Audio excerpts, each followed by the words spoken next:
Bismillahirrahmanirrahim. Assalamualaikum warahmatullahi wabarakatuh. Dalam video kali ini saya akan mereview materi terkait dengan living hadis. Nah, untuk itu langsung saja masuk ke pembahasannya. Yang pertama, di sini saya akan menjelaskan terkait dengan pengertian living hadis itu sendiri. Jadi apa sih yang dimaksud dengan living hadis itu? Jadi pada dasarnya living hadis itu merupakan perilaku dalam sebuah komunitas masyarakat sebagai respon terhadap pesan-pesan syar'i yang diusung oleh hadis-hadis Nabi Muhammad SAW yang kemudian dilestarikan oleh generasi sesudahnya. Artinya, jikalau perilaku itu hanya berlaku bagi seorang saja, itu belum dapat dikategorikan sebagai living hadis, atau perilaku yang dilakukan hanya sekali ataupun 2 kali, itu juga belum termasuk ke dalam ranah living hadis. Jadi intinya di sini adalah perilaku tersebut harus berkesinambungan dan juga dilestarikan oleh generasi sesudahnya. Contohnya seperti akikoh dan misalnya lagi mengadani anak yang baru lahir. Itu merupakan contoh daripada living hadis. Untuk selanjutnya mengenai genealogi living hadis. Pada dasarnya living hadis telah dipopulerkan oleh para dosen tafsir hadis UIN Sunan Kalijaga melalui buku metodologi penelitian Al-Quran dan hadis di tahun 2007. Namun jika melihat ke belakang, ternyata istilah living hadis itu telah dipopulerkan oleh Barbara Metcalfe dalam artikelnya, yaitu living hadis in tabligh jamaah, yang sebenarnya merupakan lanjutan dari istilah living sunnah dan juga merupakan praktik sahabat dan tabi'in dengan tradisi Madinah yang digagas oleh Imam Malik. Untuk selanjutnya di sini ada beberapa bentuk dalam living hadis. Yang pertama itu ada bentuk tulis, yang kedua ada lisan, dan yang ketiganya itu ada praktik. Adapun bentuk yang pertama yaitu tulis, itu biasanya tradisi tersebut dalam bentuk tulisan yang terpampang di tempat-tempat yang strategis dan diyakini bahwa tulisan tersebut berasal dari Nabi SAW. Misalnya ada hadis an-nadhafatu minal iman atau at-tuhuru syatrul iman, atau bisa jadi mungkin di belakang bis itu tertulis hadis al-ajalatu minasyaiton, yang tujuannya agar supaya orang yang ada di belakang bis tersebut tidak terburu-buru dalam mengendarai.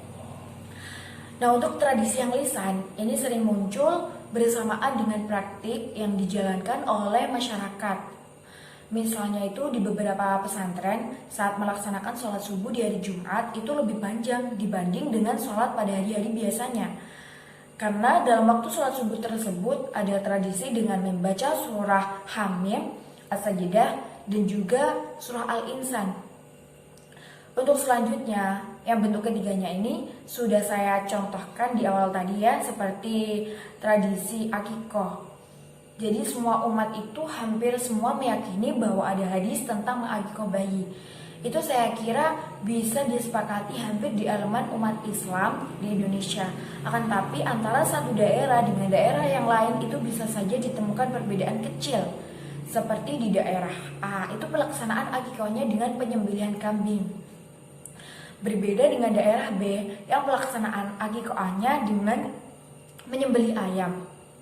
Mengapa? Hal ini dikarenakan menyesuaikan tingkat ekonomi masyarakat yang ada di daerah B tersebut.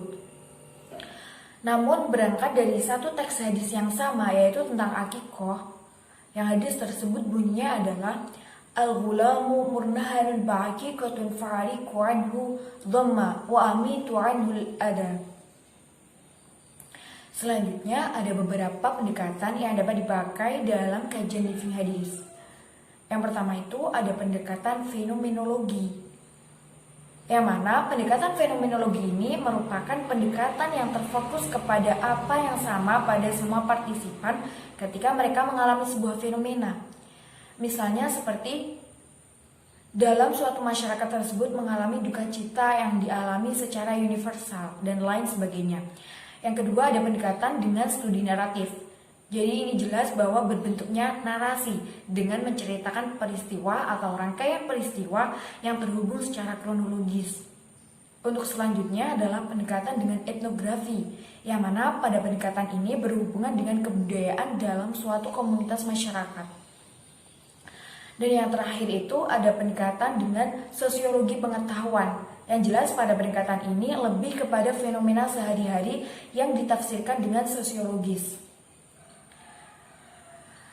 Selanjutnya, dari sini saya dapat mengambil kesimpulan bahwa kajian dari Living Hadis itu merupakan kajian dari hadis-hadis Nabi yang hidup dalam praktik tradisi, ritual, praktik masyarakat, yang mana dalam kajian tersebut bersifat fungsional, yakni bagaimana sebuah hadis itu berfungsi dalam tata laku sebuah masyarakat dan juga lepas dari kajian-kajian hadis yang selama ini berlaku lebih banyak terarah kepada sanad dan juga matanya. Sekian review materi terkait dengan Living Hadis. Wassalamualaikum warahmatullahi wabarakatuh.